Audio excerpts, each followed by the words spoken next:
Bueno, iniciamos con Tatiana Zambrano. Ella es egresada de nuestra facultad, digamos que hace parte de la casa. Ella actualmente pues no es docente, pero se reintegra el próximo semestre con algunos seminarios y apoyándonos en algunos procesos del área de investigación y propuesta. Tatiana, bienvenida, adelante. Hola, hola a todas y a todos. Bienvenidos Alina, Juan y Laura también. Si quieren saludar antes de iniciar.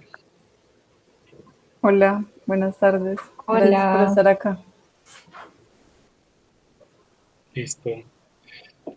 Bueno, Tatiana, cuéntanos quién eres y qué nos vas a compartir hoy. Estás libre de compartir la pantalla en este momento. Les voy a compartir la pantalla. Me dicen si. Sí, está bien. Ahí ya está. Sí. Bueno, listo.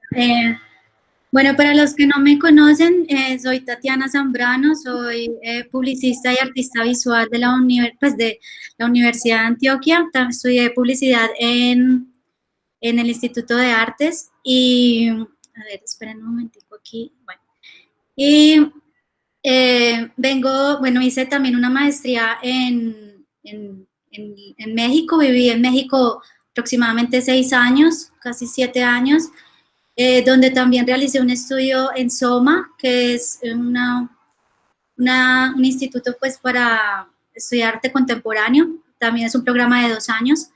El año pasado me gané una residencia para estar un año en Brasil. Hace un mes llegué de Brasil, estaba en Río de Janeiro en un programa que se llama Capacete.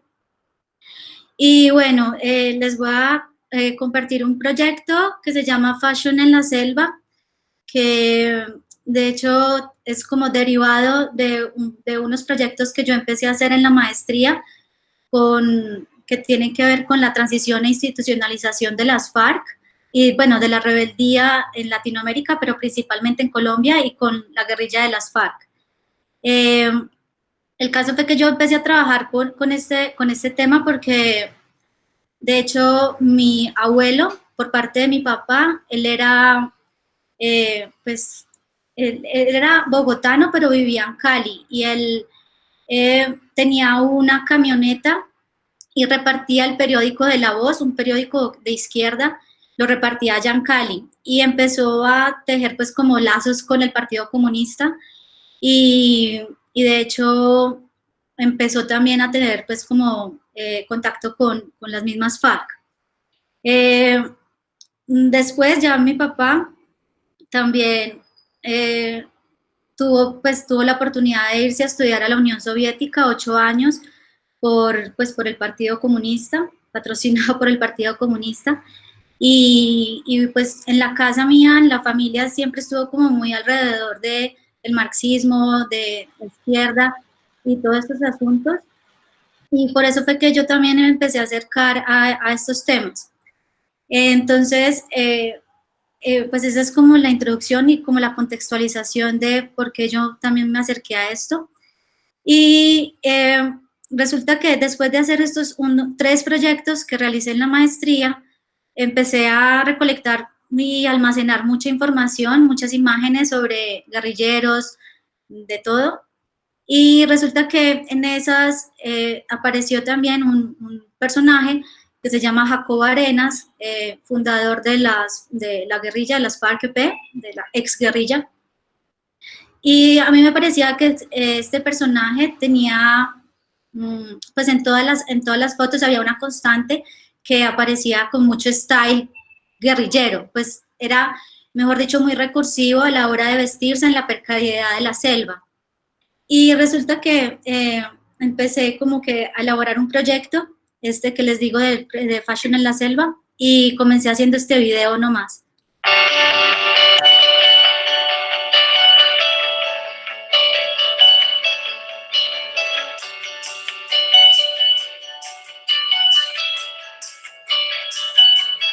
Ah, perdón. ¿Qué pasó? Esperen. Wait. Ya, perdón. Ay, espérame. Esperen que se me... Ya,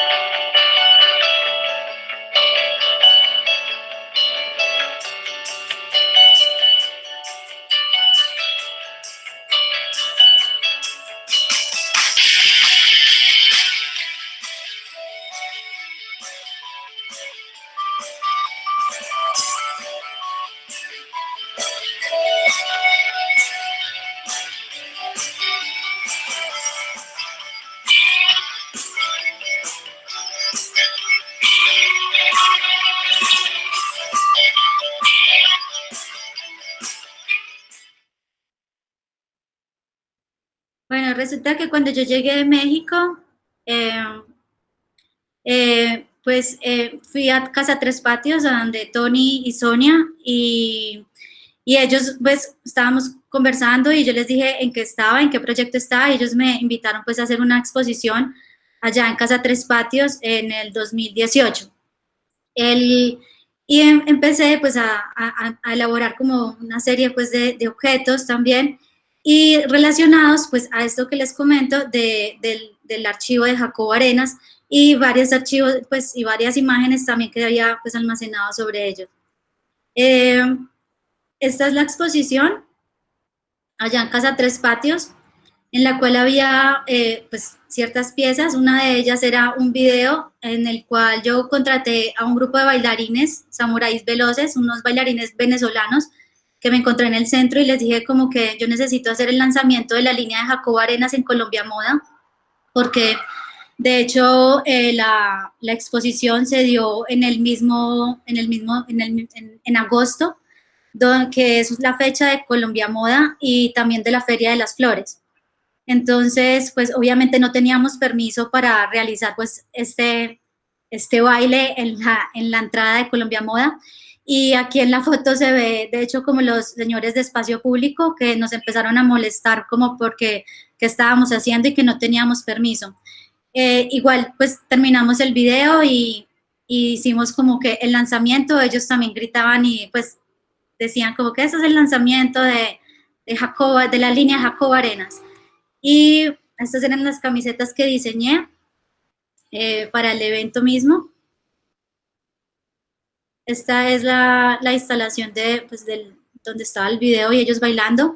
Había otra pieza que era la silleta, que aludía, pues, obviamente a Jacobo Arenas. Y si vieron de pronto en las imágenes del principio, era que este tipo de silletas también son utilizadas por la misma guerrilla, por la exguerrilla, para los funerales, pero también entonces como para conmemorar algo. Entonces en ese momento era como que ese contraste de la muerte de la ideología, pero también celebrando supuestamente algo que era el proceso de paz, pero que obviamente ya sabemos que ha sido muy fallido. Pero bueno, el caso fue que entonces hicimos esta es Luz Helena, la silletera, que entre ella y yo pues hicimos la silleta, y fue muy chistoso porque de hecho pues Luz Helena no sabía quién era Jacobo Arenas. Ella viene de una familia muy conservadora y muy uribista, paisa, y que de hecho ya después cuando yo pues fui allá a hacer la silleta, la familia, los sobrinos me dijeron, nosotros googleamos quién era Jacobo Arenas, y nosotros sí sabemos quién es Jacobo Arenas. Y yo, entonces, pues yo simplemente me reía y les dije, sí, a ver, cuenten. Y entonces ahí empezamos como que a cotorrear y a hablar sobre la guerrilla, sobre el proceso de paz y todo esto. Pues sí, a lo último, la familia misma resultó pues tomándose fotos con la misma silleta.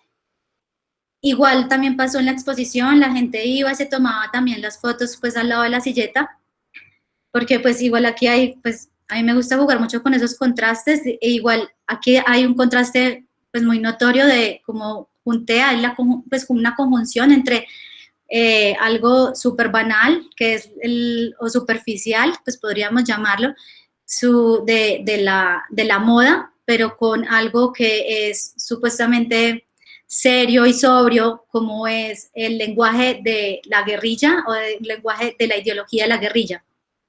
Esta es otra pieza, que es la olla guerrillera con yuca plátano, también pues como con estos taches alrededor. Y esta también era otra pieza, las gafas de Jacobo Arenas, Chanel.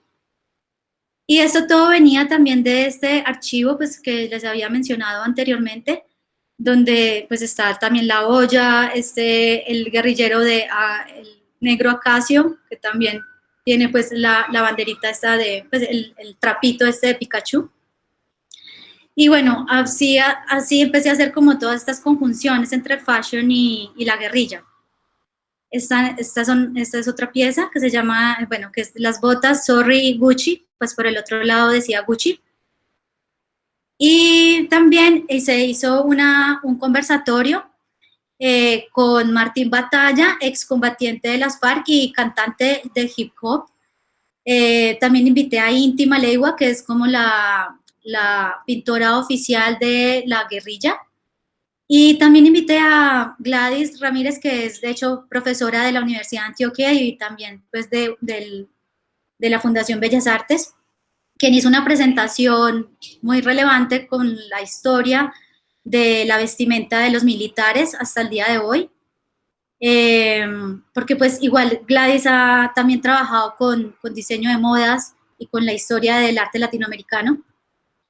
Y aquí fue donde empezó como el punto álgido como de las joyas que voy a presentar a continuación, y fue que yo estaba haciendo el montaje en Casa Tres Patios cuando estaba la empleada de Casa Tres Patios, estaba viendo también cómo hacíamos el montaje, y si ven en la pieza de la izquierda, donde está esta manta guerrillera,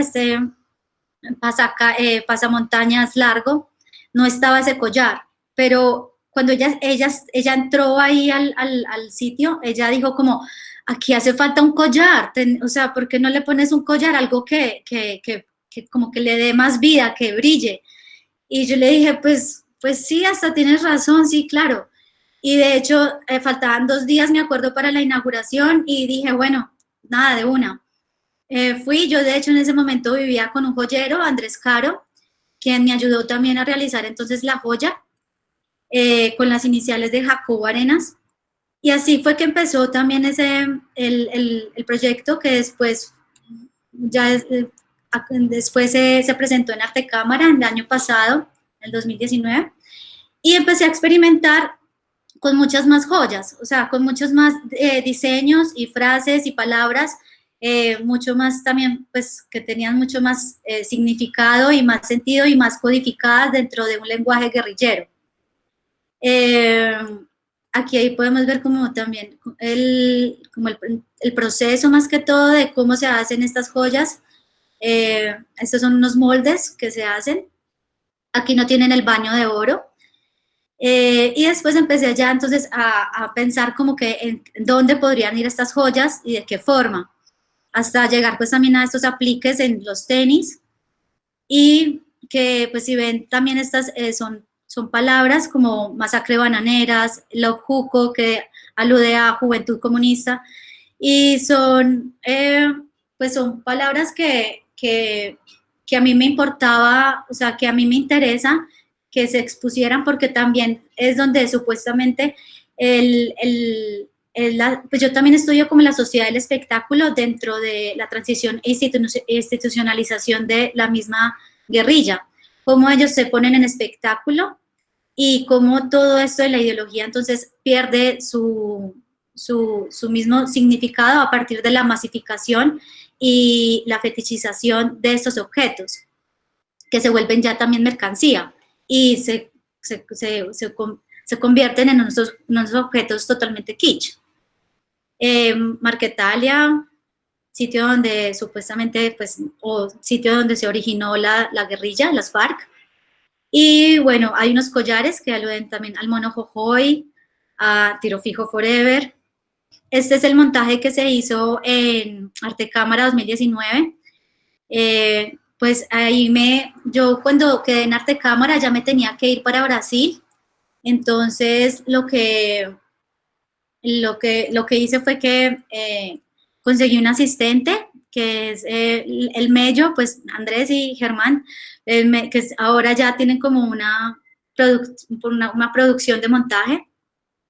Ellos me ayudaron entonces a hacer todo el montaje, pues redundante de la formalización de los 4 pedestales y al fondo el collar del Jacobo Arenas.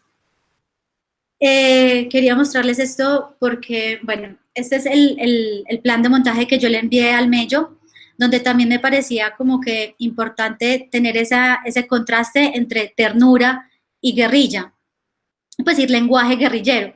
Entonces aquí pues si ven abajo dice como conejito con collar de I love Marquetalia, hay que ponerle las orejitas tiernas, entonces era también como que aludir a ese sentido de que de ese contraste porque cuando yo también estuve haciendo toda esta investigación, se veía que en el lenguaje guerrillero no había cabida ni a la ternura ni al humor, pues por el mismo hecho de que pues nunca se hablaba pues en ese tiempo de la humanización de los guerrilleros y del lenguaje también de la misma guerrilla. Este ya también es otro tipo de... aquí quería mostrarles lo que es esta pieza de tatuco con el osito. El tatuco es un armamento que, pues, no, inventado por las FARC, pues, o por la guerrilla, que es como un cilindro donde ponen una pólvora, pues, o dinamita, bueno, para poder, que explote, ¿no? Entonces había también, por eso les digo, como frases o palabras que son muy codificadas dentro del mismo lenguaje. Aquí está ya todo el plan de montaje. Aquí está lo de Mellizo Roldán Producciones, que me ayudaron muchísimo. Gracias a ellos también pues salió muy bien todo. Y esto quería pues ya terminar con este video, que para exponer que igual yo con estos proyectos he tenido, a mí me gusta trabajar mucho con la confrontación de ética, mi posición, confrontar mi posición éticamente frente al capitalismo y a la tecnología. Entonces, yo igual para este proyecto al final quería hacer unos 3 promos como comerciales para ponerlos y circularlos en Instagram y en YouTube. Y empecé a trabajar con un grupo, un colectivo de acá de Medellín, donde ellos empezamos a trabajar bien y de un momento a otro, ya voy a terminar, Lindy, y de un momento a otro, un día antes de la filmación, de la grabación, ellos se me quitaron y me dijeron que tenían conflictos éticos para trabajar pues conmigo y con el proyecto. Entonces, pues yo igual, pues al principio como que me quedé como en shock, pero ya también me había pasado, me había ocurrido en otros proyectos este tipo de situaciones y que quería pues como mostrárselos. Les voy a mostrar el video.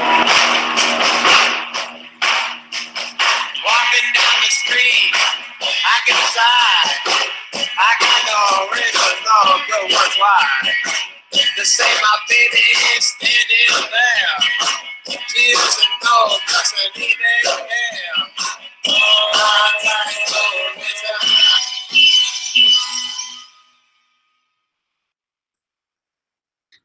Este fue uno de 3 en los que también pues trabajé con 2 modelos, Jeani Asprilla y Ana María Quiseno. Ana María también es estudiante, pues fue estudiante de la Universidad de Antioquia de Artes y que me colaboraron después para hacer estos videos. Y yo los tuve que después hacer con unos amigos, Carol y Tomás Campuzano, pues porque igual ya se me habían quitado los otros chicos del colectivo. Y pues ya para terminar, también para mostrarles que el proyecto también tenía unos stickers donde los empecé a circular en WhatsApp. Y también entonces estaba esta pieza que de hecho no se expuso en Arte Cámara, pero que es del sueño bolivariano, que es una correa. Y ya después terminé con esta pieza, que fue un proyecto que se realizó con el MAM el año pasado, y yo estaba colaborando también con Henry Palacio, un artista de Bogotá, y donde supuestamente hicimos un concierto en Carlos R. Restrepo, donde había unos reggaetoneros que estaban cantando canciones de protesta en reggaetón, y pues ellos se pusieron este tipo de joyas. Y ya, ese es todo el proyecto de Fashion hasta ahora. Ok, Tatiana, muchas gracias. Tengo una preguntita. Y les recuerdo a todos los asistentes que pueden hacerlas en el chat sobre la recepción de tu trabajo con la gente del común. ¿Cómo llegan como a inquietarse con estas piezas pues porque son muy cercanas a lo que cualquiera podría usar, desde el peluchito hasta la cadena, ¿cierto? ¿Cuál es la impresión que tú percibes de las personas o has podido tener esa oportunidad de encontrarte con la gente frente al trabajo y que expresamente digan algo suelto? Pues no, hay veces, a ver, yo he tenido confrontamientos desde la izquierda y desde la derecha, ¿no? Es muy chistoso porque obviamente la derecha lo ve como una apología y la izquierda lo ve como una burla. Entonces, y a mí, de hecho, ahí es donde me gustó también precisamente escarbar en esa misma posición, porque como lo que les decía, como confrontarme éticamente con estos lenguajes y con estos contrastes. Entonces, pues para la gente, no, hay veces no es fácil. Hay gente que lo toma como charro, como chistoso, pero que yo creo que hay algo en el proyecto que sí también me lo han comentado, y es que aparentemente aparentemente es banal o superfluo, pero que en la misma narrativa de la instalación o del proyecto mismo se da algo muy sórdido, muy, muy oscuro, que eso también es como lo que a mí también me gusta. Patati, tenemos 60 años de conflicto y obviamente es como el lugar más recurrente en la práctica artística colombiana, y pues también de alguna manera se hace énfasis en este tipo de producción, o en esta línea más bien como de reflexión mitopolítica o política, en fin. ¿Tú cómo te paras frente a la historia, cierto? A los artistas que te anteceden, que hay bastante, cierto, y con diversas estrategias, algunos cercanos también como a la ironía crítica, pues no sé, algunas piezas de Jaime Ávila, incluso algunas notas mordaces, pues como la tuya, como de Miguel Ángel Rojas, en fin. Pero ¿qué sientes tú que permite expresar una línea desde la ironía crítica que no permite a veces ese trabajo serio, consciente, que busca como una reflexión colectiva, ¿cierto?, como sociedad? Cuéntanos un poco también cómo te paras frente al contexto en el que produces. O sea, me estás preguntando más que todo también sobre el contexto artístico histórico, sobre de la investigación. Pues sobre cómo se ha revisado la problemática de la violencia, de los grupos armados, de la confrontación, por décadas, ¿cierto?, que ha sido muy recurrente en la práctica. Si tú tienes, digamos, hay cierto tipo de esos gestos que no te van, y por eso tú apelas como a una línea más desde la ironía crítica, donde hay una confrontación ética, donde precisamente retas, digamos, al espectador a que tome postura frente a lo que ve, y puede irse a lados muy opuestos, como lo estabas nombrando ahorita. Claro. Sí, no, y de hecho yo he tenido conversaciones con artistas de vieja guardia, o sea, pues hasta, bueno, no quiero mencionar como alguien en específico, pero sí artistas que ya están maduros y que han investigado harto sobre el conflicto, y que llevan una investigación también muy responsable, y que ya también tienen muchos contactos.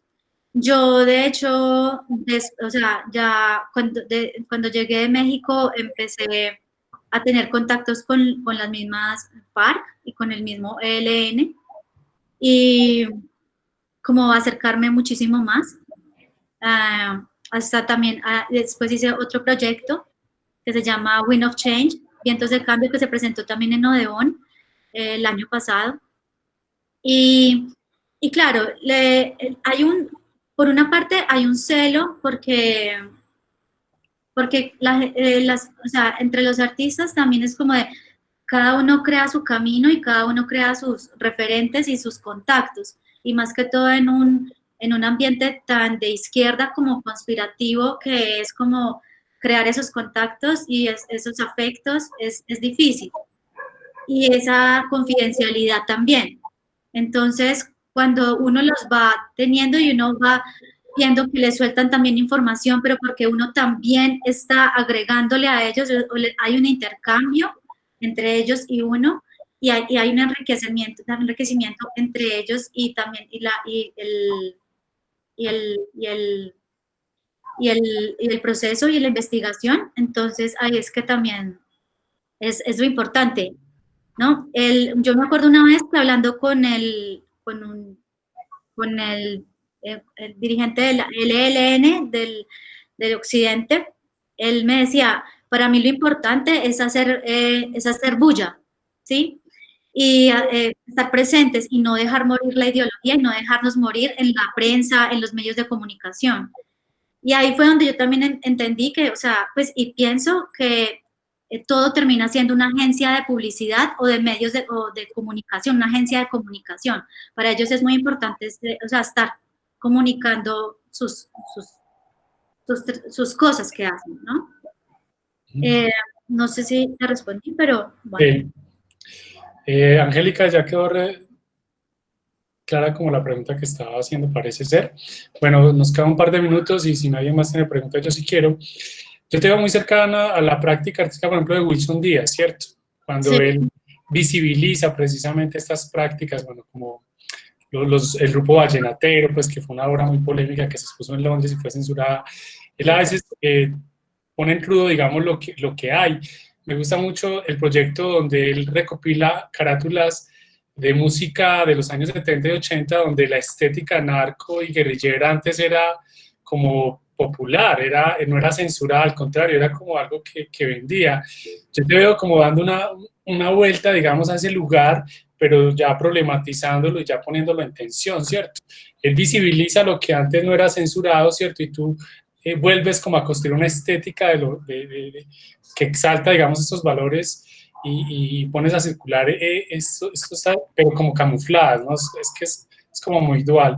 ¿Tú cómo te ves frente, o bueno, más bien, la pregunta iba a este punto, ¿qué sientes que cambió en nuestra sociedad, que en un momento eso era leído de una manera y ahorita pues, hay más conciencia política, o al contrario hay más polarización, o estamos parados en una falsa ética muy permeada por lo moral a veces? ¿Cómo lo ves tú ya para cerrar este pequeño fragmento?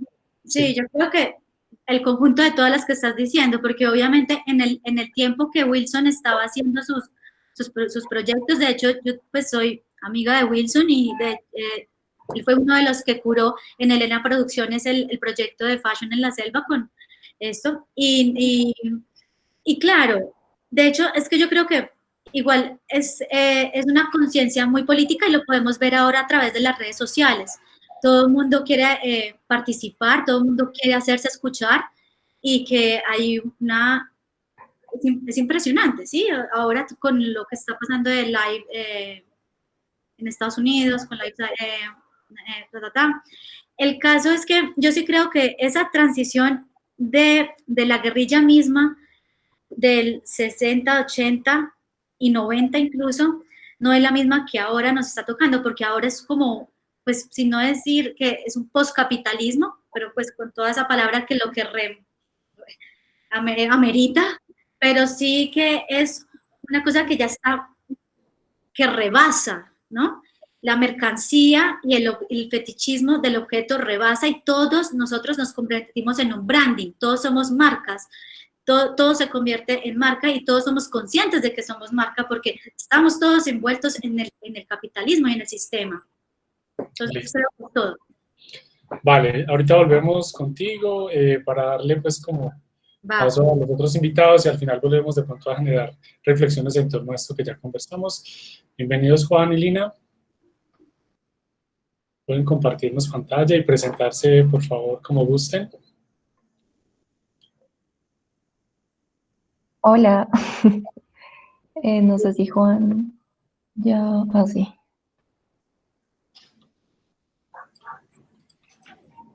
Hola. Si quieres empezar tú, Linis. Ok, bueno, nosotros somos N- Una, es una plataforma online para la arqueología de medios desde lo que llamamos el sur global, que luego más adelante les comentamos sobre esa decisión de llamarlo desde el sur global. Somos una plataforma nueva que se lanzó en mayo de este año y lo que queremos hacer es generar una página que está compuesta ahorita principalmente de 3 secciones, pues digamos como para este año. La primera sección es la de arqueología de medios, que busca recuperar proyectos desde los años 90 hasta ahorita, básicamente, y que han tenido como un impacto en cómo hemos habitado la web desde como el arte, y digamos que principalmente nos vamos a enfocar este año en NetArt. Y también vamos a tener, pues tenemos ahorita una exposición temporal que está pensada para la parte de curadurías, como que van a estar sucediendo cada cierto tiempo. La primera exposición se llama La Tercera Parte, que ahorita más adelante les vamos a hablar un poquito de eso. Y finalmente tenemos pensado activar una sección editorial a través de la cual vamos a hacer como una revisión de cómo se entienden los medios localmente desde Colombia y también a nivel regional, y cómo se entiende el trabajo desde los medios para el arte, ¿no? Como, digamos, ahorita actualmente estamos pensando el arte desde el internet, desde las narrativas postdigitales y bueno, eso es básicamente. Vamos a empezar pues contándoles como acerca de algunos referentes que son importantes para nosotros y pues como para englobar la idea de arqueología de medios, y ya luego les contaremos de la exposición. ¿Quieres tú hablar de Sí, lo de NetArt? dale, ¿no quieres decir nada a ti? Bueno, yo soy Lina Useche. Yo soy pues curadora de arte, principalmente digamos que la curaduría es lo que a mí más me interesa, y últimamente me interesan mucho como los formatos alternos a la curaduría física, y por eso digamos que empezamos este proyecto con Juan. Nosotros nos conocimos en un programa de Flora acá en Bogotá se llamaba Curar, Crear, como sobre conversaciones alrededor de la práctica curatorial, y pues ahí empezamos como a pensar acerca de este proyecto y de cómo trasladar la curaduría al espacio de la web. Hola a todos, soy Juan Covelli, soy artista visual. Mi trabajo pues está muy centrado en las nuevas tecnologías y cómo usar esas nuevas tecnologías como estrategias decoloniales. Me interesa mucho cómo atacar el colonialismo digital y cómo transformar la idea de museo. Esa es como mi práctica artística. Desde hace unos años he estado también como muy interesado en la curaduría, pero no como una curaduría alterna, y más en la curaduría digital. Y pues como contó Lina, pues este proyecto de N-1, pues que podemos decir que es una plataforma, empieza el año pasado en estas conversaciones que teníamos en Flora con José Roca, y pues con todos los demás curadores que vivían ahí. Y Lina y yo pues empezamos como a empezar a tener unas conversaciones sobre lo que pensábamos que era la curaduría. Lina en ese momento estaba interesada, digamos, en hacer una curaduría digital. Yo venía haciendo curaduría digital ya por un par de años y empezamos a hablar. Ella tenía una idea de hacer solo una curaduría, y yo pues acababa de volver a Colombia, de vivir mucho tiempo por fuera. Yo viví en Londres por 10 años y empecé a ver como que había una falta, digamos, de esta clase de espacios en Latinoamérica y Colombia más que todo, espacios donde se le diera espacio a la práctica digital o postdigital. Y pues entonces empezamos a tener estas ideas, empezamos a tener una investigación empezamos a ver como unos pocos referentes a nivel latinoamericano. Podríamos empezar por hablar a nivel latinoamericano. Digamos que siempre que se ha hablado de la arqueología de medios o del net art o de cualquier cosa de estas, pues siempre se ha pensado muy desde el norte, ¿no? Muy desde Estados Unidos, muy desde Europa. Entonces, todas estas nociones, cuando empezábamos a ver qué había alrededor, pues venían de este, por ejemplo, que es el más, como digamos, el referente más interesante, que es el Horizon.com. Pues uno empieza a ver y lo único que hay son cosas desde el norte, ¿no? Ideas de lo que es el arte para el Internet, siempre visto desde el norte. Y lo único que empezamos a ver o a encontrar fue, digamos, esta base de datos que se llama NetArt, Latino NetArt. la Latino Net Art, hecha por un artista uruguayo. Y esta es como de las únicas experiencias que se pueden encontrar, ¿vale? Y lo que pasa es que cuando uno va a estos links, casi todos están rotos. Entonces, digamos que obviamente el medio, y que es un medio para el Internet, muchas de estas iniciativas se crearon en los 2000, en 1998, cuando estaba pues, la primera fase del Internet, del World Wide Web. Entonces ahí pues digamos que todos esos lenguajes que se creaban pues ya no existen, ya son obsoletos. Entonces todas estas iniciativas que pasaban, que estuvieron en esa época, como que murieron. Entonces ahí empezamos como a pensar, bueno, ¿y qué pasó en Colombia? Y encontramos, esta es otra de las únicas lugares donde se puede ver algo sobre NetArt en Colombia. Esto fue curado fue comisionado por José Roca. Ah, sí. Si quieres hablar tú de este, Lines. Sí, esta es una exposición que se curó en el 2007, la curó Juan Davis, que en ese momento estaba más familiarizado como con la cinematografía, y José Roca estaba en ese momento siendo como ¿cómo se dice en el banco? Como el director de artes o algo así, y le comisiona como esta curaduría a Juan Davis, que empieza como a recolectar los proyectos que se estaban haciendo para ese momento en NetArt. Ahí van a ver artistas, por ejemplo, como Andrés Burbano y Hernando Barragán, que son sobre todo diseñadores, pero que trabajaron mucho con software libre y con proyectos grandes. Este Hyperlook pertenecía digamos, un proyecto más grande que se llama Hipercubo y que tiene incluso como un libro que se los recomiendo mucho porque Brian McKern, que es el que hizo la base de datos de la que estaba hablando Juan ahorita, tiene también como una suerte de curaduría en el libro de los proyectos que para él eran importantes en ese momento. Entonces, esta exposición a nivel general es como una gran partida para nosotros porque es de donde, digamos, hemos pensado recuperar los proyectos que pues estamos en esas. Hemos hablado ya con Andrés Burbano y con Hernando Barragán, que es digamos, uno de los proyectos más ambiciosos para recuperar porque eran applets que se producieron pues para el 2002, entonces ahorita ya no corren, que es uno de los limitantes a los que nos enfrentamos ahorita, pues haciendo arqueología de medios, porque obviamente el software es una cosa que se actualiza todo el tiempo y que es muy difícil mantenerla como vigente, como un proyecto que se basa sobre todo en software libre.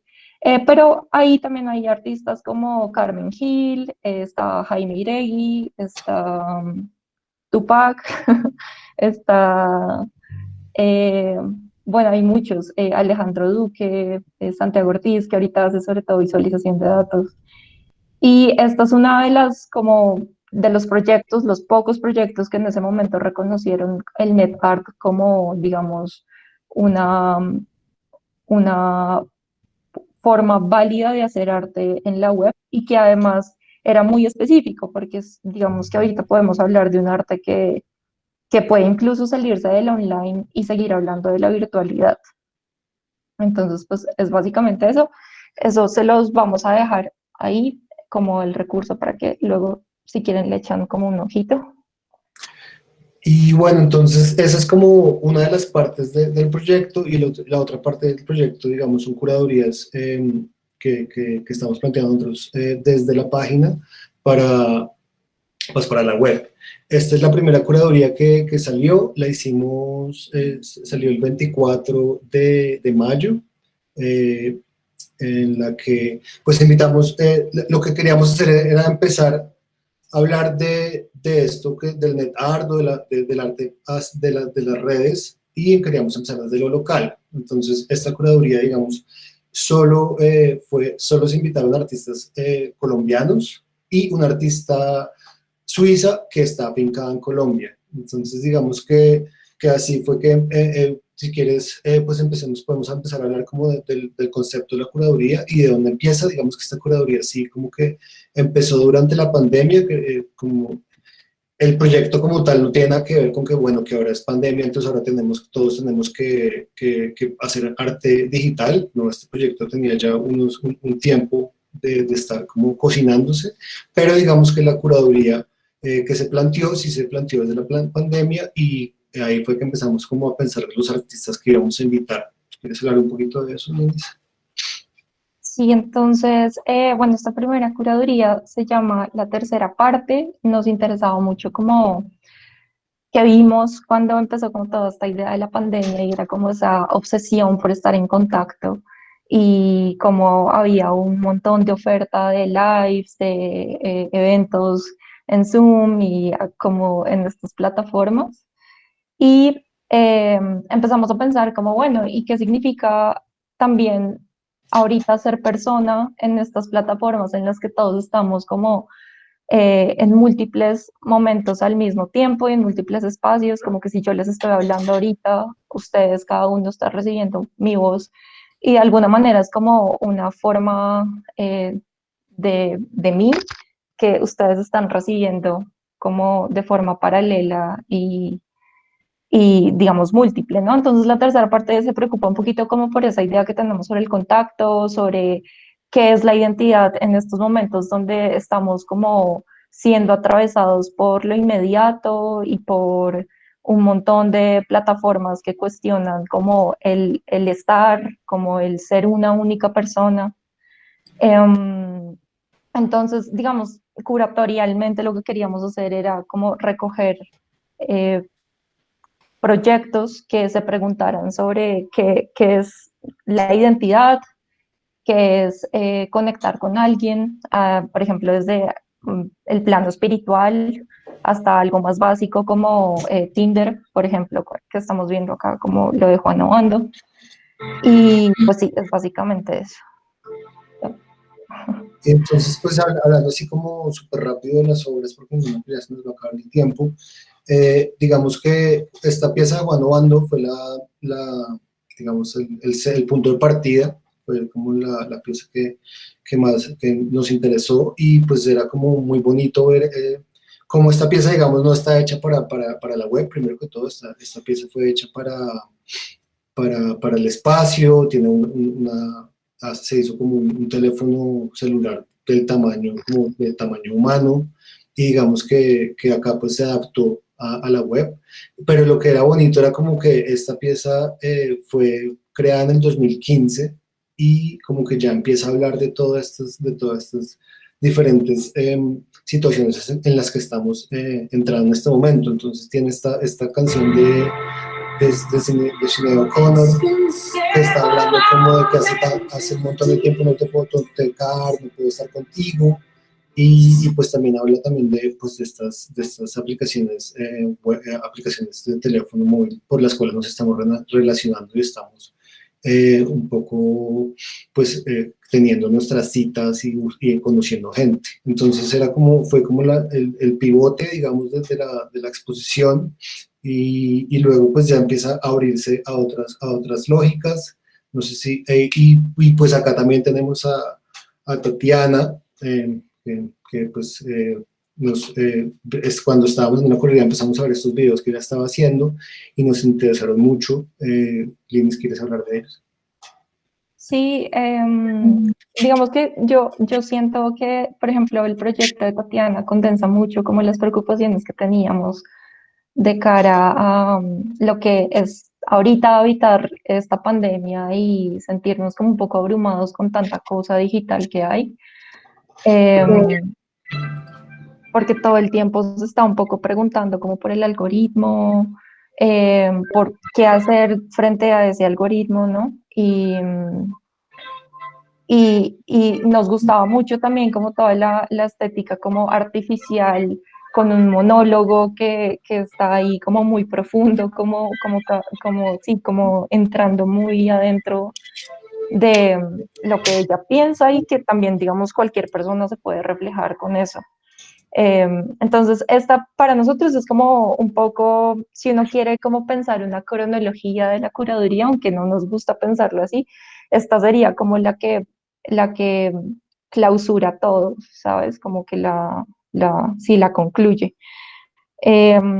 Pero digamos que a nivel general casi todas tocan como unos temas que están como muy en común, desde la pandemia, desde lo artificial, desde como el carácter de autómatas que tenemos hoy en día. Y ya, no sé, si quieres hablamos de la curaduría, como Sí, apuestas curatoriales.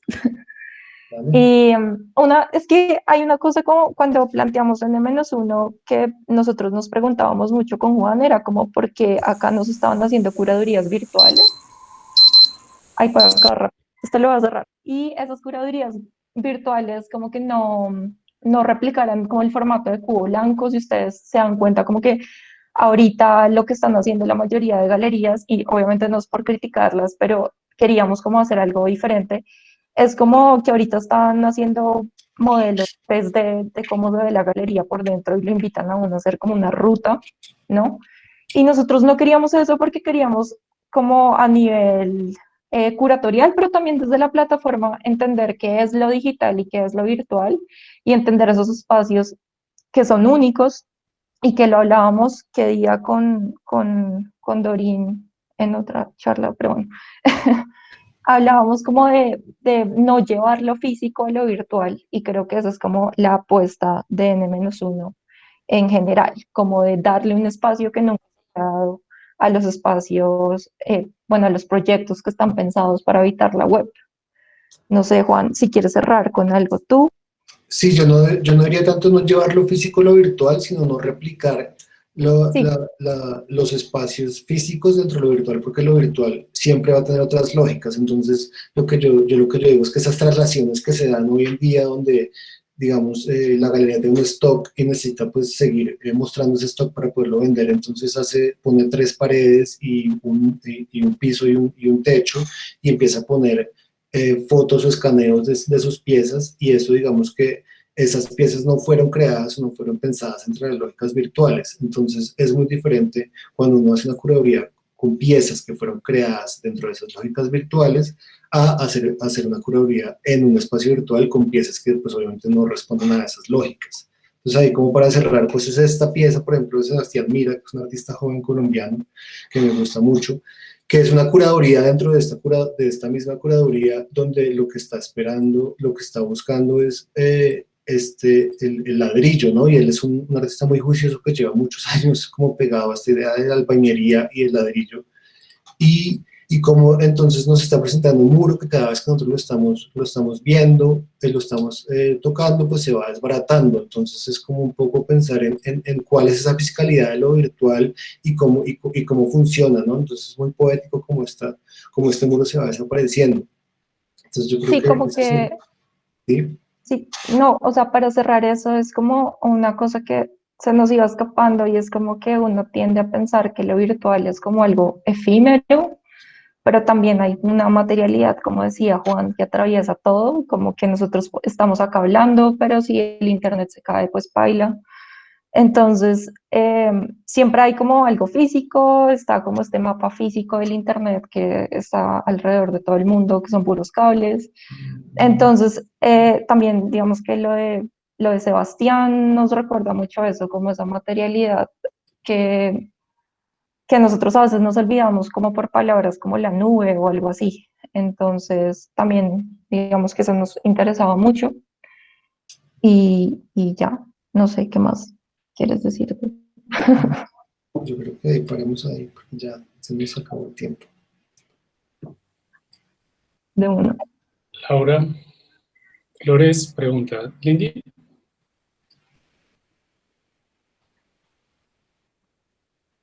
O Leo, Lindy, ¿estás por ahí? Sí. Hay un par de preguntas, es de la profesora Laura Flores.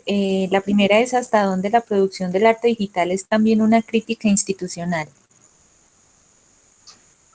En cierto sentido, sí, yo creo que en los años 90, más que todo, cuando nace el net art, pues esa era como lo primero que se pensó, ¿no? Es como, era una manera contestataria a a la creación, a la producción artística como normal o como con las herramientas que siempre se usaban. Y hoy en día, pues también se empieza a ver esta forma de creación artística, pues digamos en redes, digamos un poco lo que mostraba ahorita Tatiana pues de sus stickers, o hay unas nuevas formas de hacer arte que se salen de la institucionalidad y que pues están generando más impacto, o que generan más impacto que lo que puede generar, pues, digamos, una galería o una feria de arte, pues porque no están dentro de ese circuito y tienen otras lógicas que estos artistas, pues en las que estos artistas funcionan. Entonces yo sí creo que puede llegar a ser bastante crítica a lo que es la institucionalidad artística, o a lo que es el mundo, o a lo que es el arte contemporáneo per se, ¿no? Digamos que el arte digital o la creación digital es contemporánea, pero pues al igual sí sigue estando como deslocada un poco de esas lógicas contemporáneas a las cuales la galería o el museo sigue, ¿no? Sí, también hay una cosa y es como que es una de las cosas que nos motivó mucho como hacer este proyecto, sobre todo desde la arqueología de medios, y es que digamos que las artes, es que no sé cómo decir esto sin entrar en un debate, pero las artes como eh, que más han tenido visibilidad en Colombia o que más han tenido espacios para mostrarse, han sido un poco siempre las mismas, y cuando se habla de nuevos medios, los espacios son muy reducidos, sobre todo los espacios dedicados únicamente a, a arte, por ejemplo, para Internet, ¿no? Y yo creo que generar espacios y generar un arte que es plenamente digital es una crítica institucional en sí misma, porque las instituciones un poco han desviado la mirada de este tipo de formas de hacer arte y de formas de producir piezas que son absolutamente válidas, ¿no? Y por otro lado también, digamos, es una cosa a la que nosotros nos hemos enfrentado, y es como, por ejemplo, con este proyecto, eh, no sé si podemos hablar de crítica de los estímulos, pero con este proyecto no hemos encontrado, por ejemplo, a qué estímulos presentarnos sin que nos cuestionen la virtualidad, ¿no? Y sin que nos digan como, ay, es que esto es virtual por la coyuntura, cuando nada que ver, o sea, es más una coincidencia que otra cosa. Entonces yo creo que eh, casi que todo lo que se hace digitalmente podría ser una crítica institucional, porque no está pensando en algo físico y no está pensando en algo que es permanente, digamos, como algo que usted puede ir a ver en el museo o en la galería y como sentir que tiene como un peso solo por estar ahí, no sé. Pero bueno, esa es mi opinión personal, no sé. Muy bien, Lina. Aquí hay otra pregunta. ¿Hay una especie de melancolía por los objetos y su desuso en la mirada a los vestigios digitales o no? Si entendí bien la pregunta, digamos que sí hay una cosa como que es que desde siempre ha habido como una idea de este arte objetual, ¿no? Del arte que se produce para crear un objeto, y que ese objeto sea pues lo que tiene un valor, ya sea pues, cultural o económico, o lo que sea. Digamos que en el arte digital esos objetos no existen. Digamos que ese objeto deja de tener importancia. Entonces yo siempre, y se lo digo mucho a mis alumnos, es en el arte digital lo que importa no es el objeto, sino la replicación y hasta dónde llega. Entonces digamos que la idea del original en el arte digital deja de tener importancia y lo que importa es la copia, y la copia cuánto entonces es como la repetición. Si se repite y se repite, qué es lo que está pasando con eso y qué lógicas y qué diferentes conexiones estamos haciendo con eso. Entonces, se puede pensar como de una forma de activismo, se puede pensar de otras lógicas, pero sí hay creo que cuando uno habla de lo digital, uno tiene que dejar de lado esa obsesión por el objeto y empezar a pensar en unas nuevas lógicas. Pero yo creo que para que lleguemos a eso todavía falta un tiempito. Sí, ok. Ok, aquí hay otra pregunta que va como en esa misma línea. Hay una pregunta por el contexto real donde se insertan estos objetos o estas realidades digitales en las obras que componen la curaduría, o creen que el mundo digital está extraído del contexto social y político de lo real. No, nunca. O sea, yo creo que parte de entender cómo y que la curaduría iba un poco hacia allá era entender que no son espacios absolutamente diferentes o separados o aislados.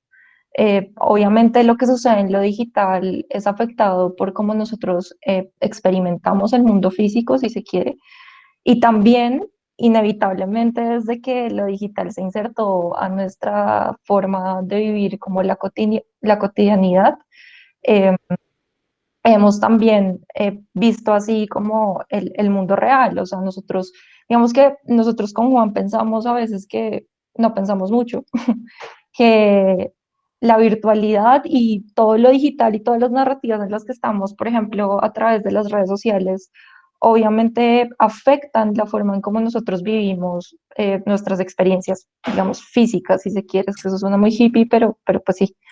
Eh, entonces, por ejemplo, no hemos llegado a un punto en como que todo se condensa y todo se mezcla un poco.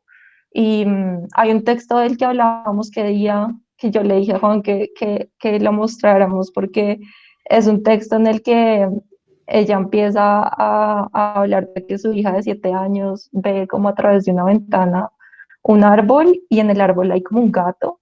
Y entonces la niña coge en la ventana y le hace como el ampliar que uno hace para hacerle zoom en el dispositivo. Y yo creo que nosotros estamos llegando a eso, como a un momento en el que todo se está mezclando y en el que, digamos que el mundo digital simplemente afecta a lo social y cómo nosotros nos concebimos como seres humanos y como seres políticos. Y todo, por ejemplo, esto que está pasando con el activismo a través de las redes sociales, que uno puede decir, bueno, es un falso activismo o algo así, pues está pasando igualmente y es la forma de hacer activismo ahorita. Entonces, yo creo que todo afecta, yo creo que no hay cosas aisladas. No sé tú qué piensas, Juan. No, yo creo que tu respuesta estuvo muy bien. De pronto pensar en esta obra de Gabriel Sea, que lo vi también por ahí conectado, y cómo pues también pues estas dinámicas de lo que está en redes, del archivo digital y cómo pues lo virtual es lo real. O sea, ya no se puede pensar como en que son mundos diferentes, sino que es algo que es una amalgama que está pues pegada la una a la otra. Listo. Ok, y ¿Qué? no, tenía otra preguntita por aquí. Bueno, en realidad son dos, pero esta la podemos dejar para el final. ¿Cómo se inscribe el entretenimiento en el marco de las prácticas artísticas digitales? Igual que en las no digitales. Pues es que depende de cómo se vea eso. O sea, digamos que hay una cuestión ahí, que es que a veces hay unas ideas de que es que el arte digital o el arte electrónico tiene que ser como interactivo y tiene que ser como una cosa, como yo lo llamo como cuando es algo como, ay, ¿cómo es que se me fue la palabra? Pero que tiene que ser como el espectáculo, y tiene que ser como siempre como flash, flash, flash. Y yo creo que no necesariamente tiene que ser así, y yo siempre estoy como opuesto a esas ideas de arte digital, donde todo tiene que estar como siendo una interacción total, aunque pues el evento siempre está ahí, y el evento siempre ha estado en el arte, y el evento sí es importante. Entonces digamos que hay una delgada línea roja ahí que hay que siempre respetar. Sí, total. Bueno, entonces, Cindy, dejamos la otra pregunta para el conversatorio para darle entrada a Laura en este momento, entonces. Sí, sí, claro. Vale. Muchas gracias, Juan y Lina. Ya hablamos con ustedes. Bienvenida, Laura. ¿Cómo estás? Bien, ¿y Cuéntanos, usted? ¿quién eres? ¿Qué haces? Bueno, buenas noches. Yo quería hablar sobre todo de tres proyectos que de todos modos llevan a lo mismo y que también son anteriores a, bueno, menos el de la radio, a la pandemia, pero que son tal vez sobre todo importantes en este momento, o al menos así lo veo yo, por esta búsqueda de contacto o de justamente unirse más allá de las barreras que en este momento están a veces, muchas veces disfrazadas de cuidado público. Entonces, bueno, Laura está, pues, que nos han conectado recién, que Laura está en último semestre de la carrera de Artes Plásticas en nuestra facultad y bueno, pues sí. está construyendo precisamente como su cierre con un proyecto ahorita en la academia. Sí, justamente voy a empezar con el proyecto con el que estoy terminando la carrera, que se llama Yo también me quiero ir, y les voy a presentar una página. A ver si entiendo esta cosa. Ya, me dicen si se ve bien.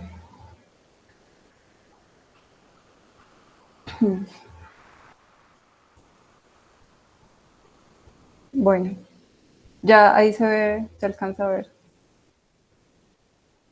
Sí,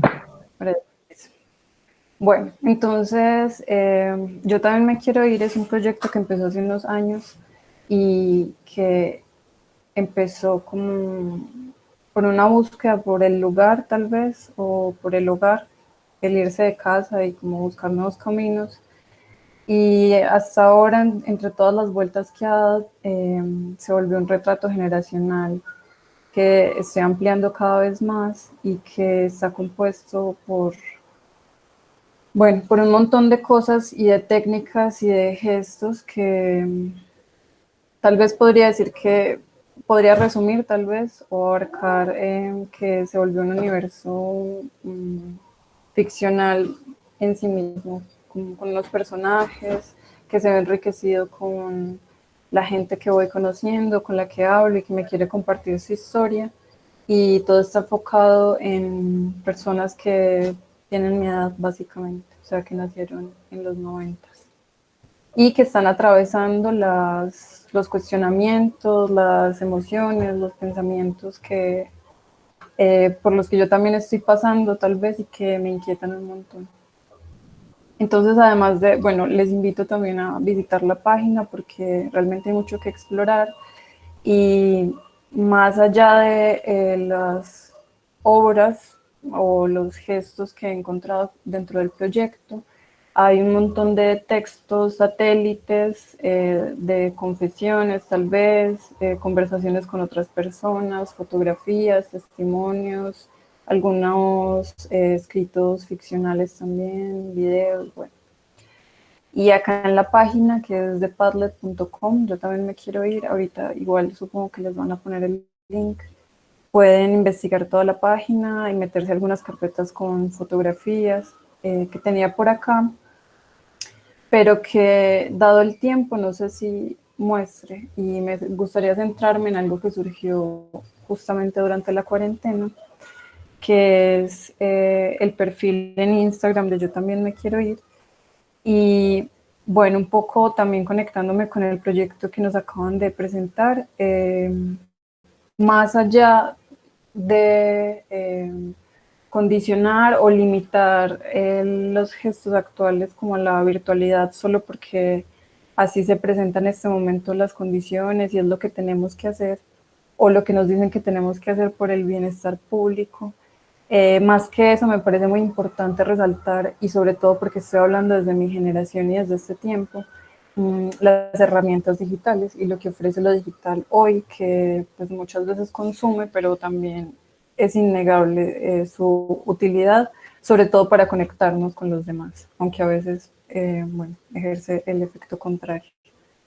Pero así pues hablando ya desde los puentes, justamente este proyecto estaba empezando como a adentrarse más en el espacio público, a convocar más desde la calle, desde lo colectivo, desde lo autogestionado, y justo en ese momento fue que ocurrió lo de la pandemia. Entonces, bueno, en medio de unas, tal vez eso sí lo podemos ver en este momento, en medio de como de esos gestos y ese aislarse tan repentino, fue que se me ocurrió empezar a convocar a la gente de mi edad que tuviera algo por decir o que estuviera sintiendo que quería o que tenía que sacar un montón de cosas al mundo y tal vez no tenía los medios o tal vez simplemente no habían considerado la idea. Fue ahí que empecé a convocar con más intensidad para que se apropiaran del perfil del proyecto que inicialmente lo manejaba yo. Entonces, bueno, primero para dejar esto, bueno, dejar de lado no, pero les voy a mostrar unas fotos, por ejemplo, de la última intervención pública que hicimos, que se trató de arrastrar un kiosco fancinero, porque la mayoría trabajamos también como, con colectivos editoriales, con trabajos de, bueno, trabajos pues como ideas dentro del mundo de los fanzines, ferias, autopublicaciones, proyectos autogestivos y todo esto. Entonces nos tomamos un carrito que fue heredado de un colectivo de amigos mexicanos en Bogotá, y la idea era, bueno, la idea inicial era como en alusión al paro nacional del año pasado y en cómo a medida que fue llegando diciembre fue menguando el asunto, como por las fiestas y porque la gente estaba metida en sus cosas, y al regresar, bueno, ya al pasar al 2020, de repente era como si no estuviera pasando nada. Muchas veces se nos intentó negar que las problemáticas sociales y políticas que estaba atravesando el país seguían ahí. Obviamente no se van a parrandear como muchos de nosotros en diciembre. Entonces, bueno, la acción consistía en arrastrar este carrito por todo el centro de la ciudad, que era pues bastante encartoso, aunque muy divertido, con un grupo de amigos y amigas que para mí están dentro del universo de Yo También Me Quiero Ir y que muchas veces aportan desde su hacer. Mientras, como con un archivo sonoro de las marchas que hubo en el 2019 a raíz del paro nacional, y grafiteando cosas pues alusivas al paro, con carteles de aquí no está pasando nada, pero en realidad en algunos puntos paramos el tráfico, la gente se detenía como que no entendía qué estaba pasando y pues es un carrito muy estorboso en medio del centro. Entonces quisiera poner un video que es como el resultante de la activación, y luego ya para pasar a lo virtual, que este fue como el último encuentro de lo que yo llamo el club, que es la gente que está dentro del proyecto. Me dicen si se escucha, porque no sé. ¿Se escucha?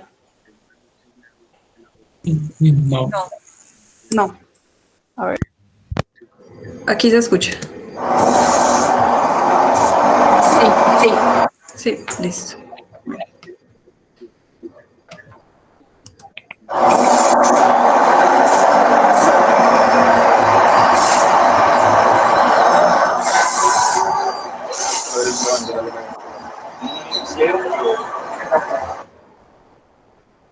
No he logrado dormir, pero inserte aquí mi presidio de Romualdo Brito. He hablado con amigos y siento que la escritura de poesía vive un duelo extraño, de la imposibilidad de ser simplemente escritura, como soñaban algunos intelectuales franceses a mediados del siglo XX. Pero esta es Colombia, un campo reviolento, sangre y muerte y dolor. Escribimos poemas sin mucha ilusión, pero los escribimos igual porque son cositas que van por ahí y eso lo sabemos mis amigos y yo. Aunque escribamos con desilusión creciente, no quisiera que mis poemas, por malos que fueran, se tomaran como el desesperado intento por pertenecer a la historia. Pero hay algo en mi dolor y mi tristeza. por el odio que tengo por el SMAT, por poner el ejemplo más breve, que pide su espacio en la historia, pide su inclusión al odio de todos, un gran odio, complejo, producido en un invernadero, arado, lavado, maquilado, expropiado, permutado, en todos los cuerpos, incluyendo los del SMAT, con todo y lo grandoble malparidos que pueden llegar a ser.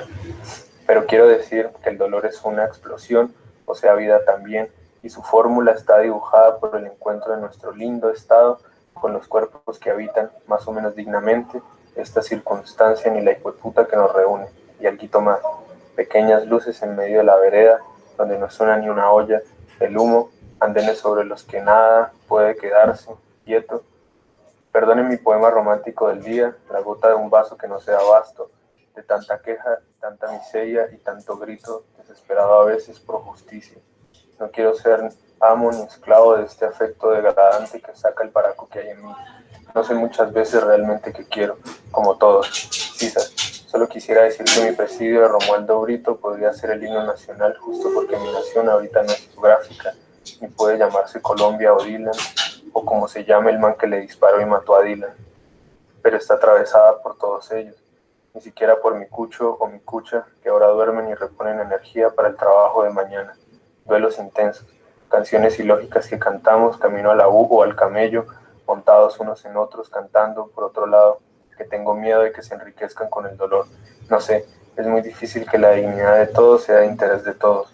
Todo eso, a ratos escucho, pensé vivir donde jamás lograra palpar tu presencia, habito el cielo del olvido y me di cuenta que estoy perdida en el camino de mis sueños y recuerdo a Garner de Steven Universe decirle a Steboni que se disfrute, porque ella es una experiencia. Y escucho que no deseo ser esclavo de la noble y sublime intención de tener algo así como un poema en el cual vivir. La poesía no es un poder, pero puede mantener una guerra de guerrilla contra los poderes. Si este poema lo leyera un tombo, creería que mi duelo no tiene nada que ver con el suyo, pero no es así. La poesía es subalterna, al igual que la policía. En eso no somos diferentes, supongo.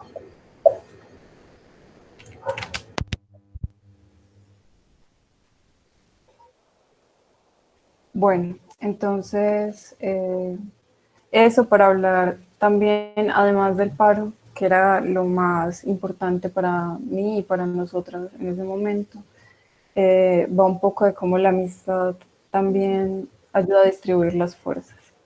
Y sobre la juntanza, bueno, la colectividad y un montón de cosas que fuimos descubriendo en el camino y que, si bien no era la inquietud inicial, resultó siendo lo más importante. Y justamente esto es lo que conecta con otros proyectos de los que les voy a hablar rápidamente.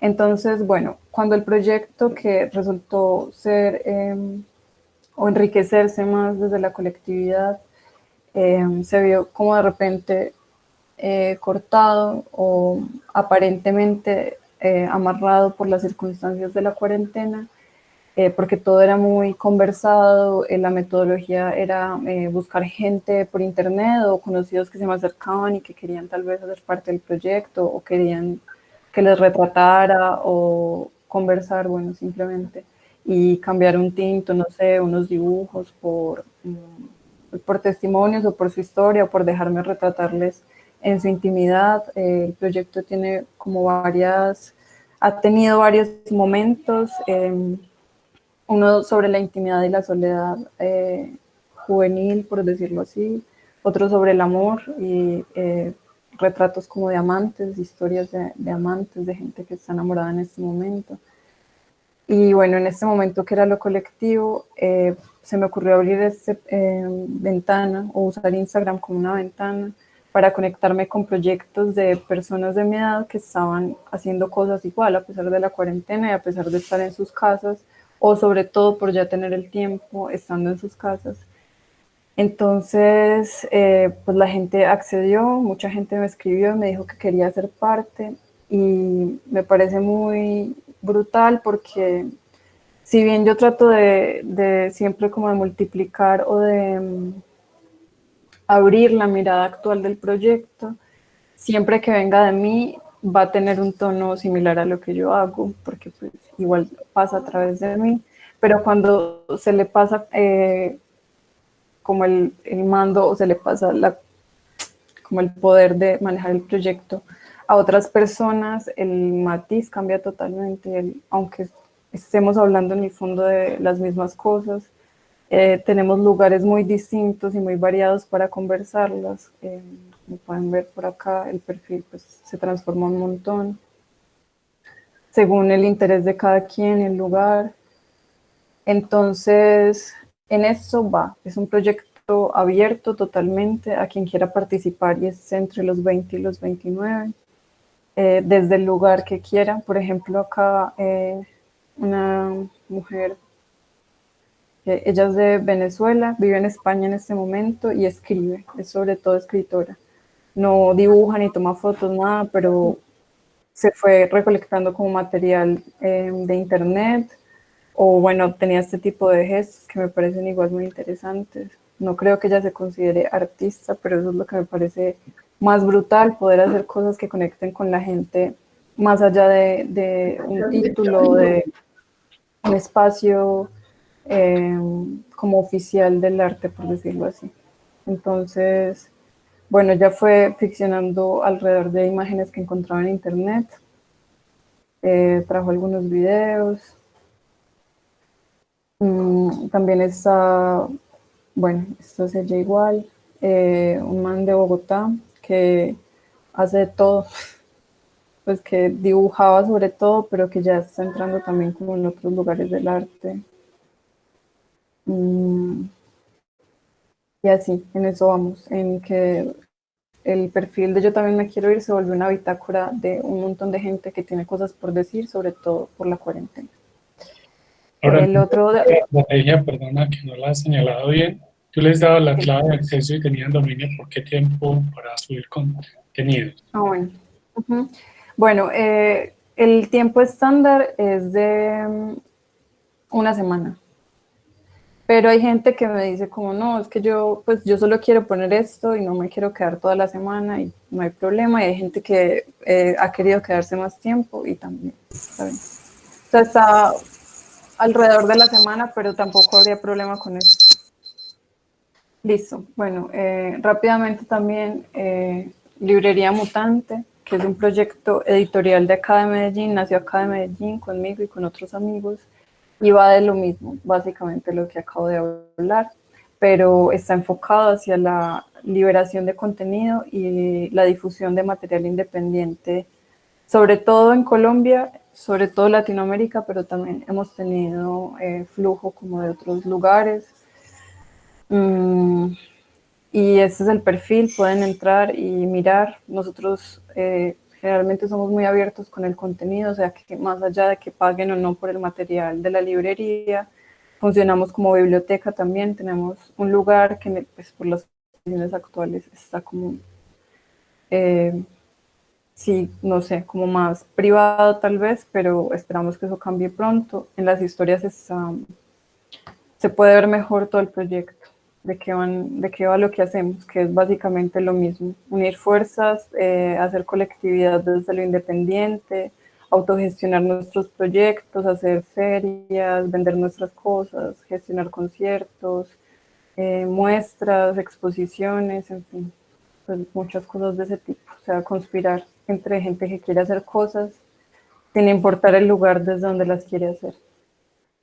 Y lo otro, también muy cortito, es que sí, a raíz de la cuarentena surgió por las mismas razones como por las ganas de seguir haciendo colectividad y acompañarnos más allá de las distancias que implica estar en cuarentena.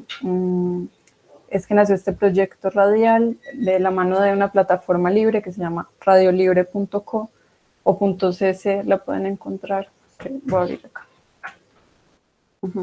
Entonces Radio Libre es una plataforma anarca, o bueno, sin categorizar pues, pero está ahí para su libre uso. Una vez uno hable con la gente que está detrás de la página y para cualquiera que quiera tener un programa radial y quiera o tenga cosas por decir o bueno.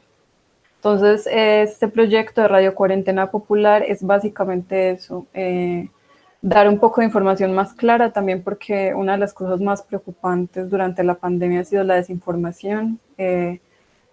la confusión entre lo que es real y no, qué es pánico y qué es control mediático y qué debería preocuparnos realmente. También por abogar por el cuidado y bueno, comunicar de una forma honesta y clara y también darle un lugar a la voz de la gente, que nos ha parecido muy importante, que la gente también tiene un montón de cosas que decir y tal vez desconoce los medios y ahí está la radio para pasar sus voces y pasar sus inquietudes y conectarnos entre todos más allá de la distancia física. Entonces, aquí también está la página en Instagram, que es lo que nos ha parecido más práctico hasta ahora, Radio Cuarentena Popular, y ahí están los horarios y el enlace para que nos escuchen miércoles y sábados. Y ya, eso, básicamente.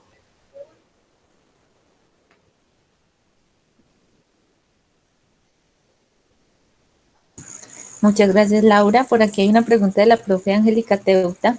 ¿Cómo logras llamar a la colectividad y participación activa de las personas a los proyectos o todos los proyectos son el mismo club? No, bueno, cuando podíamos encontrarnos en la calle, más desde como una conversación, tratar de llegar a la intimidad tal vez del otro, ofreciéndole algo, o sea, abriéndome también a la gente y las conversaciones surgían más o menos de forma espontánea o por contactos que llegábamos, bueno, llegaba a otras personas y podíamos conversar, como lo decía ahorita, como proponiendo una salida a tomar un café para dibujar o para escribir o para contarnos cosas y desde ahí, desde esa apertura que me hacía la gente era que yo calculaba como qué tipo de proyecto, no, qué tipo de lugar le podría dar en el proyecto a esta persona, si retratarlo, si desde mí, si la persona quería ser parte. Y ya desde la virtualidad siempre han sido convocatorias por internet, sea gente conocida o sea desde un perfil público. Habría convocatorias públicas e iba llegando gente incluso de otras ciudades que estaba interesada en contar algo o en hacer parte de algún modo. Pero si es o sea, si hacen de forma más activa, hacen parte sobre todo mis amigas y amigos, porque están cerca, son quienes más informados están tal vez del estado del proyecto y quienes más aportan, pues como con mayor constancia más. Pero la idea es que esté abierto a todo tipo de público y así convocando en línea.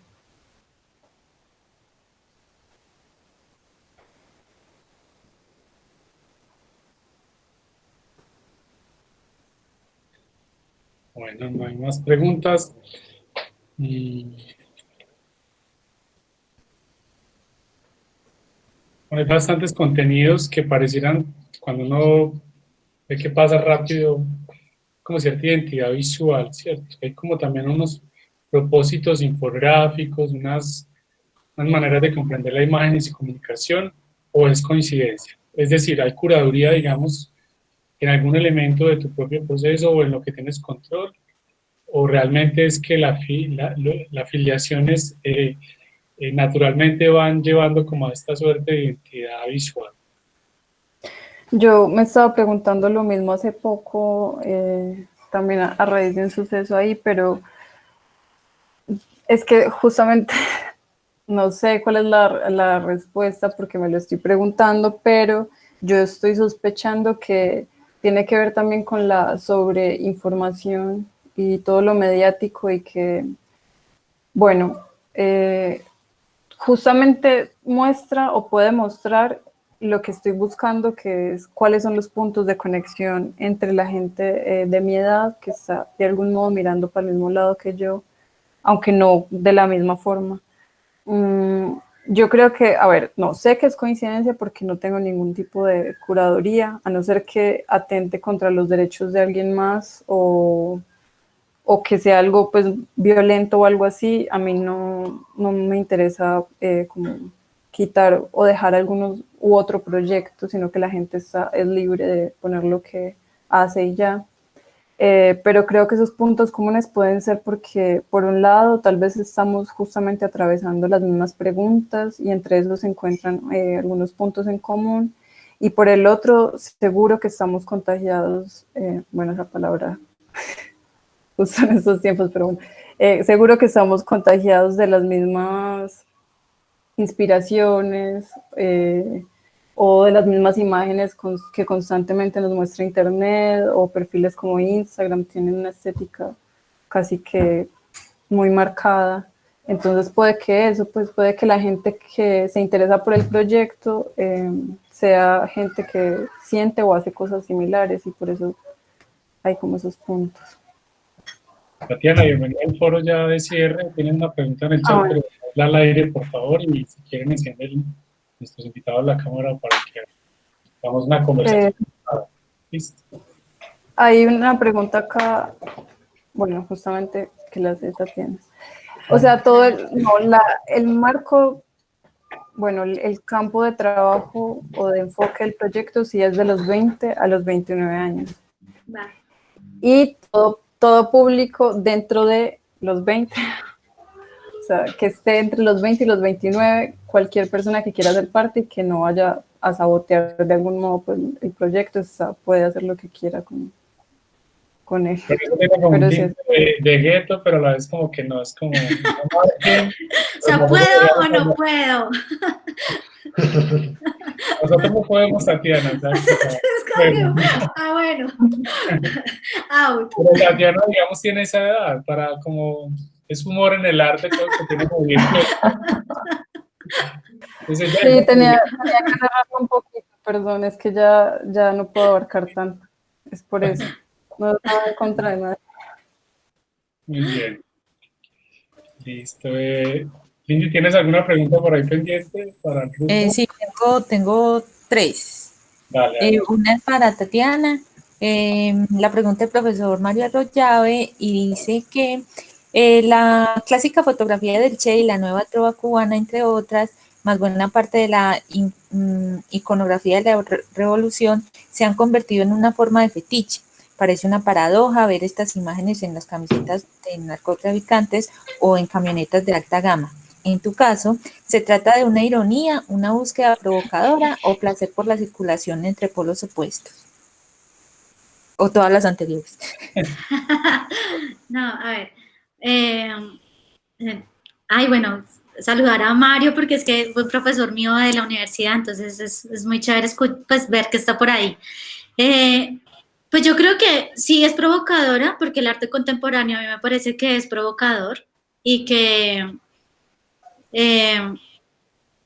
yo lo asumo también porque de hecho tengo una formación de publicista, entonces cómo no ser también provocadora, pues y generar esa provocación y ese movimiento.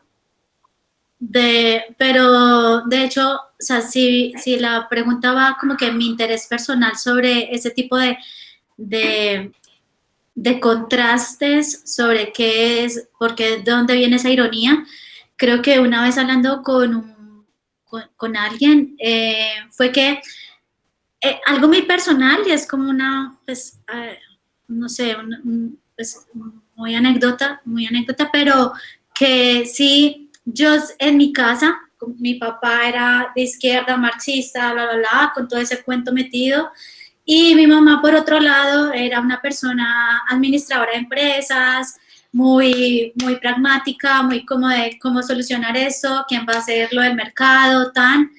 Y yo creo que eso también a mí me generó, pues porque, pues obviamente ellos discutían, pues se separaron y todo eso el caso, pero a mí lo que yo después concluí fue que también me gustaba mucho ese tipo de cosas, ¿no? Pues esta forma de pelea, de discusión entre esas dos posiciones, ¿no? Que entonces uno cuando está chiquito, uno pues, o sea, ni pedo, uno no entiende como que, bueno, si me voy para acá o me voy para allá, pero ya después uno también está como que en eso, que realmente la vida lo va poniendo en ese riesgo, en ese abismo más bien, en ese abismo de no poder ser coherente, no poder ser éticamente correcto, entonces, y soy de este lado, no soy de este lado, entonces, tiene que ver mucho con esas dos cosas.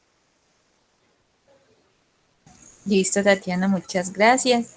Tenemos otras 2 preguntas para Juan y Lina. ¿Cómo abordan ustedes el tema de la falta de accesibilidad en general y cómo esto repercute en el acceso a sus contenidos? Digamos que esa es la pregunta que siempre nos hacen, digamos que es claramente una pregunta y un problema que siempre va a haber. Digamos que en esta pandemia se vislumbró cómo, casi el 60% de la población no tiene acceso a Internet a una banda ancha. Pues claramente eso es un problema.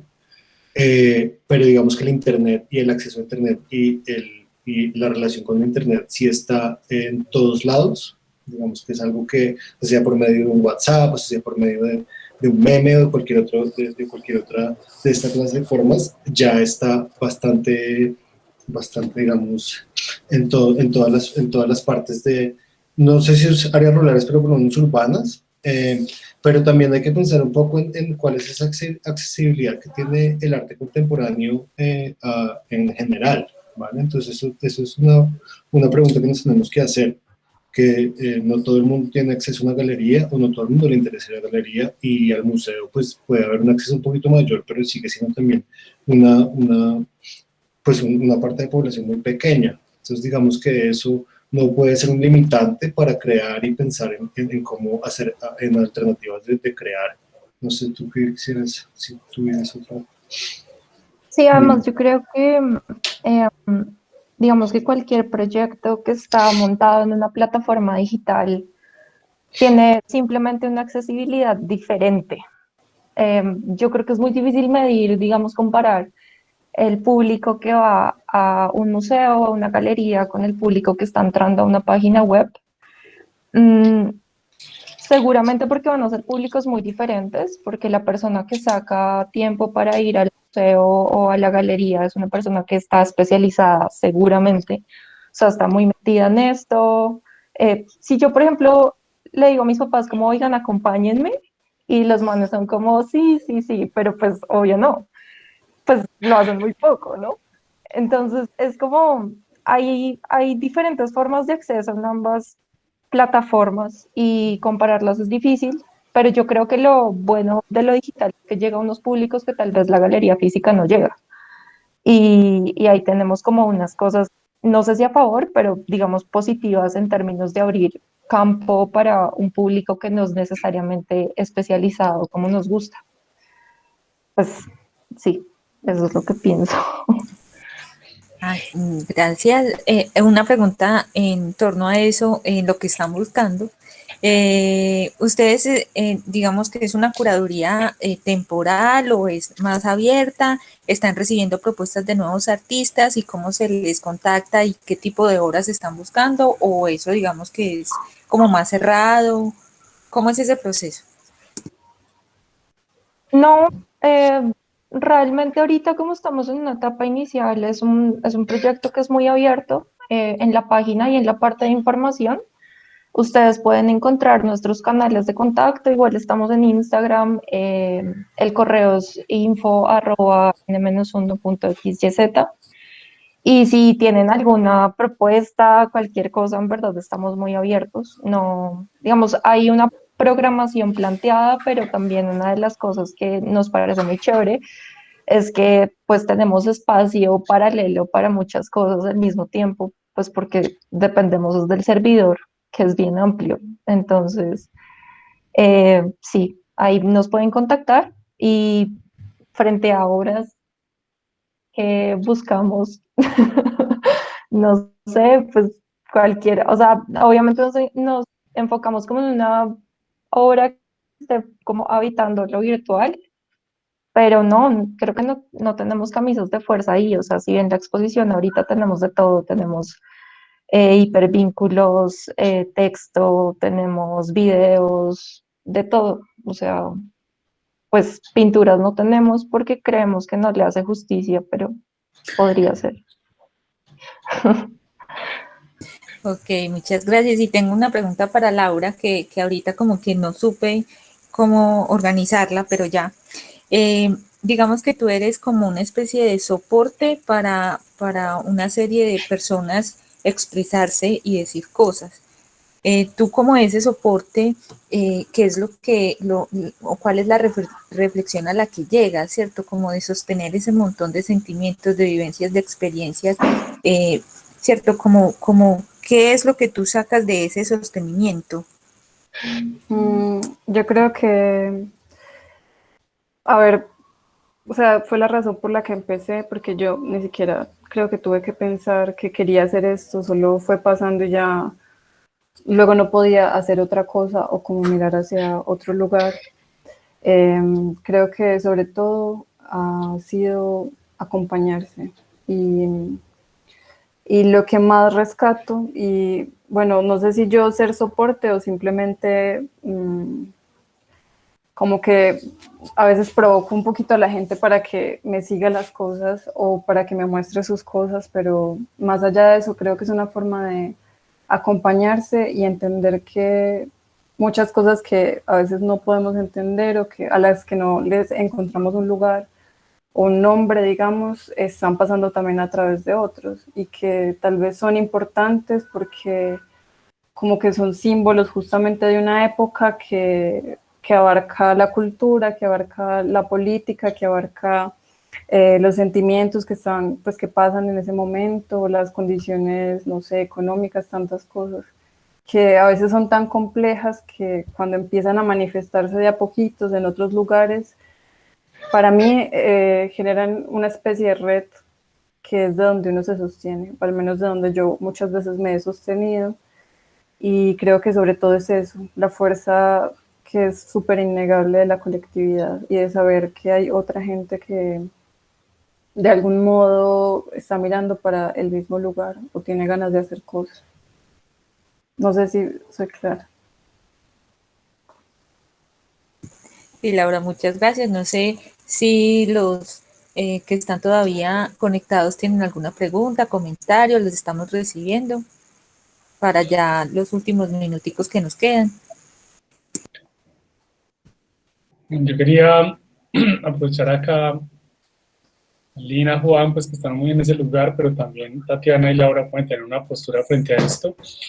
Hay una aparente migración hacia la experiencia virtual, ¿cierto? Porque los museos, las galerías, todos ahorita mismo con los espacios cerrados físicos, están acudiendo a lo que ya hace rato estaba, por supuesto, los recorridos pues simulados, ¿cierto? Esta mediatización de la experiencia a través de un modelo de registro, ¿cierto?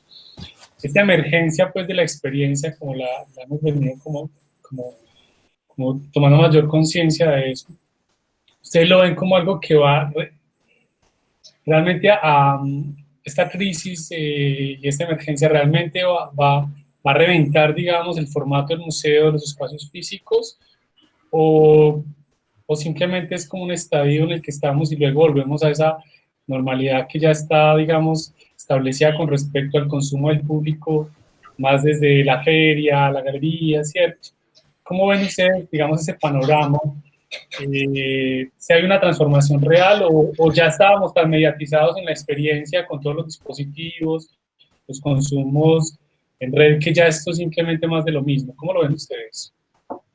Pues digamos que yo creo que este proceso lleva pasando unos años ya. Digamos que eso es algo que no es de ahora. Digamos que hay muchas experiencias, digamos, el Google Arts, hay un montón de diferentes cosas que ya empezaban a darnos estas nuevas, como estas visitas guiadas por los museos, donde uno puede llegar y agrandar el cuadro hasta, mejor dicho, ver la pincelada así.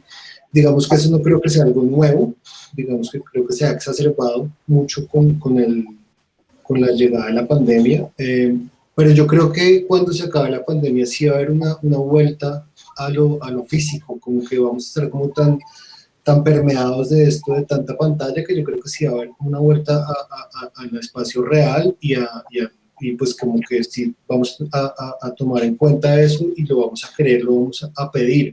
Pero eso no quiere decir que estas experiencias no sigan pasando, no se sigan volviendo más cada día como una normal. Digamos que yo creo que eso, hay un artículo en Influx que se llama es el museo una base de datos, y es como pensando en esas formas que el museo está pensando, porque al museo y a la página web del museo pueden entrar 10, 30, 40 veces más personas que la gente que entra pues por sus puertas. Entonces también pues tiene que ver ahí también una cuestión de cómo se están viendo los contenidos y cómo se están consumiendo. Entonces yo creo que los museos y las instituciones sí están yendo hacia eso. No sé si Lina o alguien más tenga alguna... Yo quería complementar ahí porque lo que dice Juan a mí me parece muy cierto, es totalmente la base de datos y los algoritmos que en este momento se están generando es muy brutal, ¿no? Y que, digamos, entonces instituciones que no tenían puestos los ojos en eso, ya ahora los tienen que poner en eso, ¿no? Porque ellos antes medían entonces las entradas así físicamente, como lo que decía Juan, pero ahora es como de, bueno, entonces, a ver, necesitamos a alguien para que haga ese tipo de chamba, ¿sí? Entonces van a contratar también esa gente y eso se va a hacer más macabro todavía, ¿no? Sí, total. Además, llevamos como ya 10 años en lo que, como dice Tatiana, como la información es lo que vale, como que las Claro. instituciones están pagando por información. Yo creo que los museos tienen que entrar en lo virtual es para contar sus públicos, ¿sabes? Obvio, Porque, sí. porque, por ejemplo, acá el Banco de la República, el Museo del Banco de la República no tiene forma de contar sus públicos porque ellos no venden boletas o algo así.